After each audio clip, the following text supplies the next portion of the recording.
निवडणुका निर्भय, पारदर्शक आणि बिनचूक पद्धतीने पार पाडण्यासाठी ठोस निर्देश देत प्रशिक्षणातून चांगली तयारी करावी, अशा सूचना महानगरपालिका सार्वत्रिक निवडणुकीसाठी नियुक्त मुख्य निवडणूक निरीक्षक शीतल तेली उगले यांनी केल्या.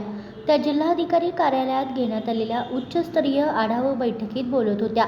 यावेळी 15 जानेवारी 2026 रोजी होणाऱ्या मतदान आणि दुसऱ्या दिवशी मतमोजणीच्या पार्श्वभूमीवर प्रत्येक टप्प्यात सखोल प्रशिक्षण आणि टीम वर्कवर विशेष भर देण्यात आला. यावेळी निवडणूक निरीक्षकांचे स्वागत जिल्हाधिकारी अमोल येडगे व प्रशासक के. मंजुलक्ष्मी यांनी केले. प्रभाग पद्धतीच्या या आव्हानात्मक निवडणुकीत मतदान आणि मतमोजणी पथकाला विशेष प्रशिक्षण देण्याचे निर्देश देण्यात आले, जेणेकरून कर्मचाऱ्यांना प्रत्यक्ष कामाची पुरेशी माहिती मिळेल आणि चुका टाळता येतील.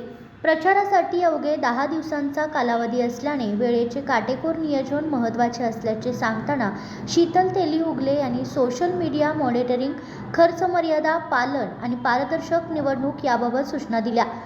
पोलीस अधीक्षक योगेश कुमार गुप्ता यांनी कायदा सुव्यवस्थेसाठी केलेल्या उपाययोजनांची माहिती दिली.